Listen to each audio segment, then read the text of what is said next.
Ako po si Trixie Cruz Angeles, dating kalihim ng press. Yes! Nandito ako para makibaka sa inyo. Oh! Dahil naiintindihan ko kung anong ibig sabihin at ang pakiramdam na biktima ng sariling gobyerno. Hindi pa po nakakadalawang buwan, tinanggal po ako sa trabaho.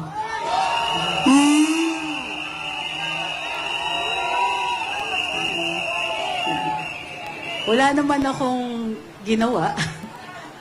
Wala rin naman po akong kasalanan direkta. Pero mas ninais ko na rin umalis kesa mapagbantaan pang mawalan ng trabaho ang higit 100 mga empleyado dun sa pinapasukan ko.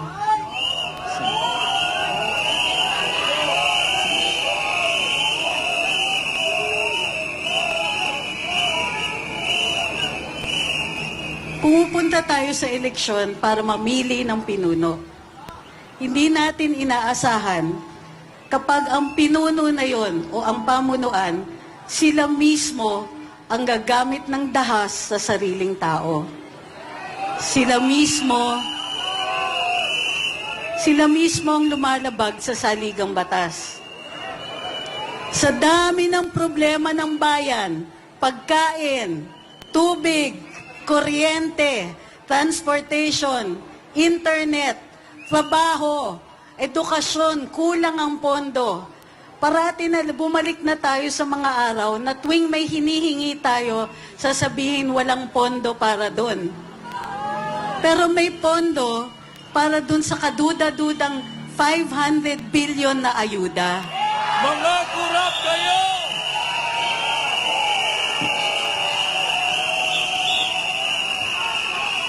At tila may pondo para sa charter change. Problema, mahal ang pagkain.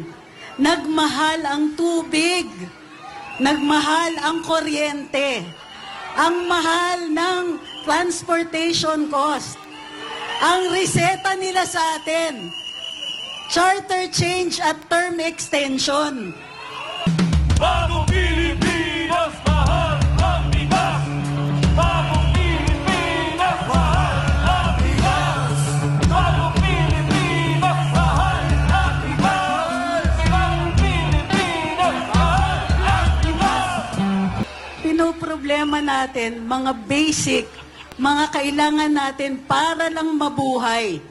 Ang pinoproblema ng pamunuan, yung mga taong nagka-criticize sa kanila. Ang pinoproblema nila, paano sila tatagal sa pwesto? Ang pinoproblema nila, paano pa makakuha ng mas maraming pera? Hirap na po ang taong bayan.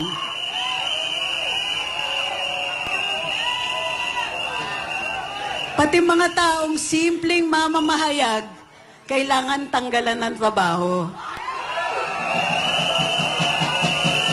Kaya alam ko ang maging biktima.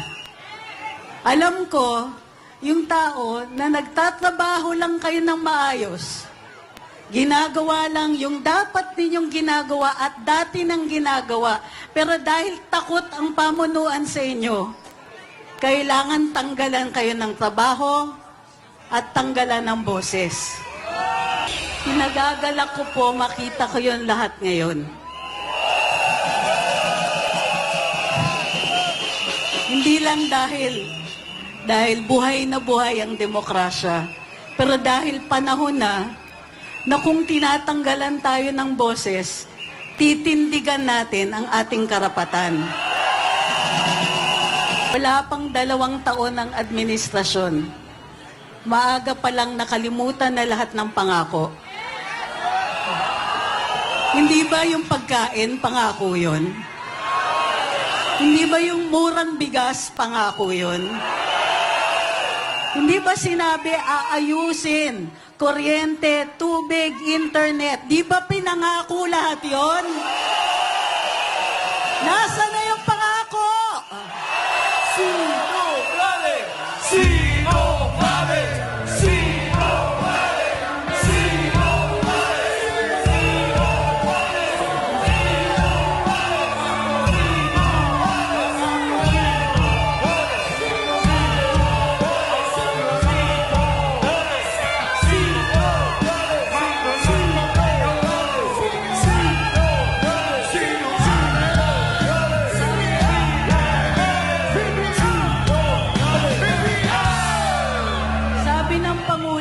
natin, at ito naaalala ko, sabi ng Pangulo natin, nakakaintindi siya sa mga taong naging biktima ng kawalan ng hustisya. Yung dating biktima, nambibiktima na ngayon. Yung dating biktima, nambibiktima na ngayon. Yung dating biktima, nambibiktima na ngayon. Nasa na yung pangako ng hustisya? Na konti man lang compassion, konti man lang simpatiya, marami sa atin naghihirap. Maraming naghahanap ng murang bigas. Maraming hindi na kaya bayaran yung kuryente at tubig. Pero pa buwan-buwan nakikita natin, nakasakay sa eroplano panay ang biyahe. Pero pa buwan-buwan nakikita natin, nakasakay sa eroplano panay ang biyahe. Pero pa buwan-buwan nakikita natin, nakasakay sa eroplano panay ang biyahe. Hindi mo pera yan! Hindi mo pera yan! Hindi mo pera yan!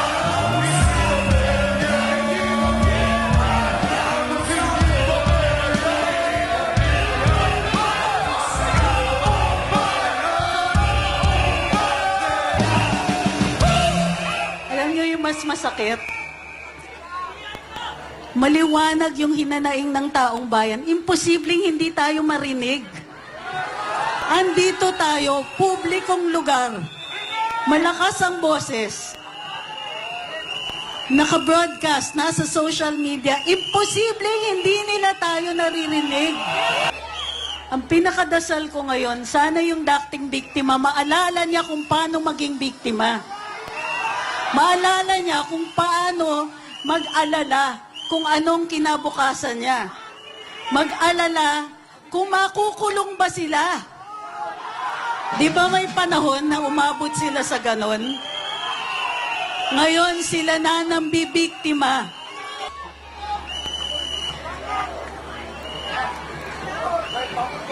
Nung eleksyon, naalala ninyo, panay ang salita tungkol sa demokrasya,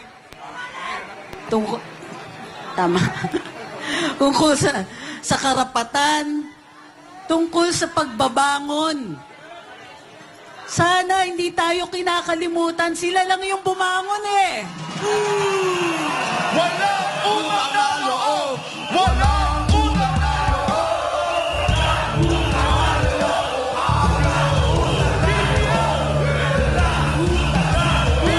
Ang tunay na leader, ang hanap natin.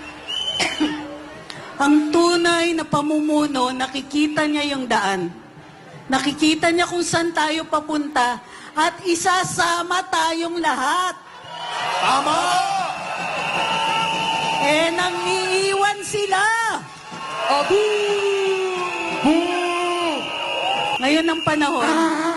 Ngayon po yung panahon na lahat tayo magsama-sama, makiisa. Kaya kinagagalak ko po na nakikita kayo ngayon. May kasama pala ako. Laban! Kasama ang bayan! Laban! Kasama ang bayan! Wala na akong boses eh. Maraming salamat. Ano ko? Pero bago ang lahat, bago ang lahat, gusto kong maalala itong moment na ito. Kasi,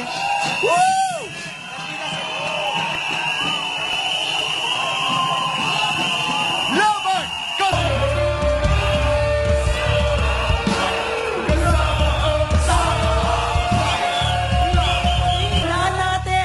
tandaan natin lahat, dito ang simula ng pagbabago. Ituloy ang pagbabago! Magkakasama